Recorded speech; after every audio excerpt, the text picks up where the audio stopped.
Yan, magandang araw mga kapatid, Docs Kibilad. Andito pa rin tayo sa Rusi, Valenzuela City para dito sa Adventure X 150. Ito yung version 2 na. So, tinago na yung decals at yung mga kulay. At meron pa rin mga dinagdag dito. Kaya ikutan natin, aalamin din natin yung cash price and installment. Kaya abangan natin to. Docs Kibilad.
So ayan, finally dumating na dito sa Rusi, Valenzuela City itong bagong labas ng Rusi Adventure X 150. No, ayan, makikita natin yung bagong kulay at decals niya, napakaganda. Bali version 2 na po ito, no? Kasi meron siya nadagdag, so papakita natin mamaya. Ayan, bukod dun sa kulay at yung decals. Makita natin sa decals, ito yung binago sa kanya. Yung font na iba na, yung 4-valve 150i nandito. Then sa likod, ayan, yung Adventure water-cooled, tapos may X dito. Ayan, kulay silver, ang ganda ng combination, silver white. Tapos cyan color, glossy siya, no? Tapos yung likod niya glossy gray naman dito sa likod. Kasama na yung kanyang grab bar dito na glossy. Napakaganda ng pagkaka-paint dito, no? Premium na premium datingan, tas naging mas sporty ang dating, then adventures talaga.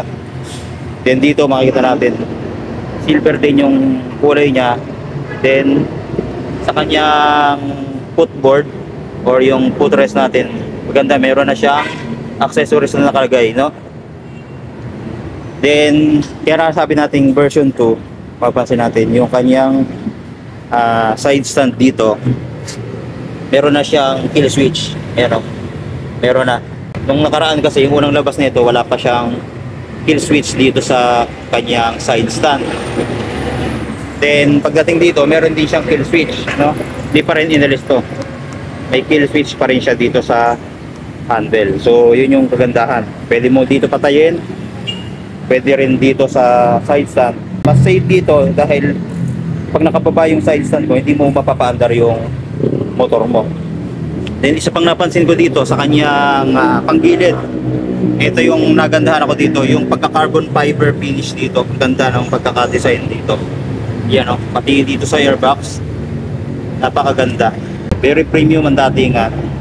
Then meron nagsasabi yung ibang parts daw nitong Adventure X ay parts po ng Vespa. Then meron dito daw sa mga parts ng Suzuki. May choice na kayo para ito ba yung kukunin nyo o hindi, no? Katulad dun sa RFI, noon konti lang yung parts, pero ngayon marami na, no? Then sa taillight, wala namang binago, same pa rin naman nung version 1. Ayan, pagkaka-design niya very sporty. Meron din siyang park light dito na malaki. Then yung taillight, napakalaki din. Then signal light niya, fully LED na rin. May ilaw din yan sa likod. Then fender niya, bulky siya na maiksi lang din. Pagdating sa kanyang mga gulong, tubeless na harap at likod. Then disc brake ang preno, harap at likod din. So naka-combi brake system itong preno niya, kaya magandang klase na rin, no? Then naka single pot caliper siya na malaki dito sa likod. Yan yung kanyang disc brake. Then yung gulong niya, ayan, naka-kalesa type yung design. Then cordial din yung kanyang gulong. Ang size ng gulong dito sa likod ay 130 by 70 by 13. Sa harapan, size ng gulong ay 110 by 80 by 14. Ayan naman yung kanyang disc brake sa harapan. Naka CBS na nga tayo dito. Then very sporty yung fender sa harap, glossy cyan blue. Then meron siyang matte black finish dito sa likod. Ayan, makikita natin. Tapos andito yung sensor niya sa kanyang disc, no? Ayan, makita natin. May reflector siya side by side sa telescopic port. Then kagandahan, meron siyang rubber boots sa kanyang telescopic protection para sa mga dumi, ano. Yan, may dumadaan na ano, ambulansya. Then sa front, napakaganda ng front nito. Ayan, may pagka-carbon fiber finish yung dito. Napaka-aggressive nung mukha. Then meron siyang park light na pinaka kanyang kilay. Then yung ilaw niya projector. Yan, magandahan, napakalakas ng buga pagka umiilaw sa umaga man o sa gabi. Then pagdating dito sa kanyang head, ito meron siyang visor. Yan, napakaangas. Then adjustable pa itong kanyang visor, no, na itataas na ibababa. Then meron siyang USB charging port dito sa gilid. Ayan, kung hinahanap niyo yung charging port niya, meron po yan dito sa gilid. So, panel, ito napaka ganda ng panel niya, fully LED na, kulay blue yan pagka nakabukas. Then meron siyang selection sa trip meter, sa kanyang oras.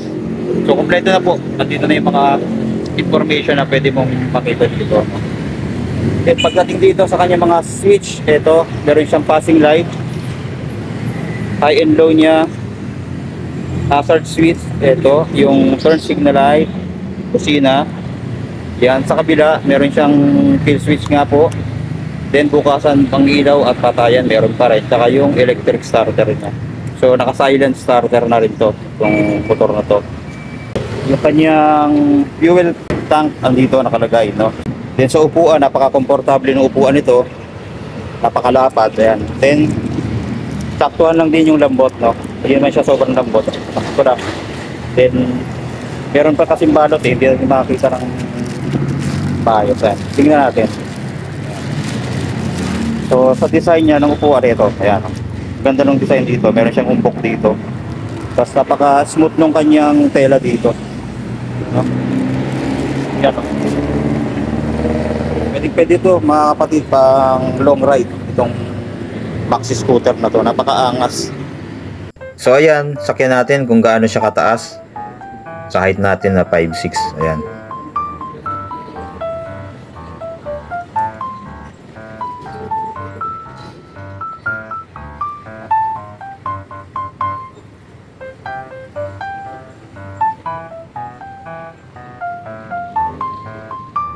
Ayan, mapapansin ninyo, tip 2 tayo. Pero manageable naman pagka hawak na natin. Then, hindi din siya ganong kabigatan pagka nakaupo na tayo dito. So, ayan, saktong-sakto sa atin. Ayan. Malambot din yung kanyang manibela. Yung kanyang shock sa likod at sa harap ay malalambot din. So, goods na goods tong Adventure X.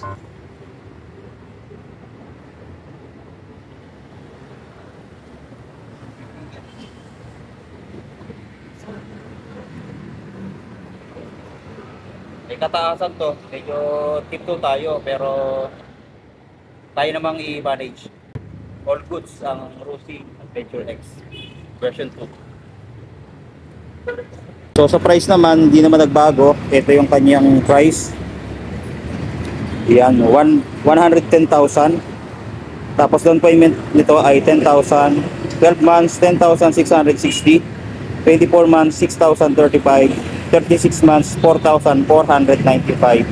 May rebate pang 300 pagka-updated tayo nagulog, no? So, kung 36 months, rebate ng 300, magiging 4,195 yung kanyang monthly. 4,195. So, meron ka ng maxi scooter na napakaangas. Naka-water-cooled, ayan. Meron siyang radiator, then aggressive yung forma ng kanyang tambucho, no? Naka dual shock din pala sa likod. Hindi natin nasabi yan. Dual shock yan sa likod. So, punta na kayo dito mga kapatid sa Rusi, Valenzuela City. Meron silang available na Rusi Adventure X version 2. Yan. Meron pang dalawang kulay ito, yung black pink, tsaka yung red. By order siguro yun kung kukuha kayo, no? So, ayan po. Maraming salamat sa panonood. God bless. Stay safe always.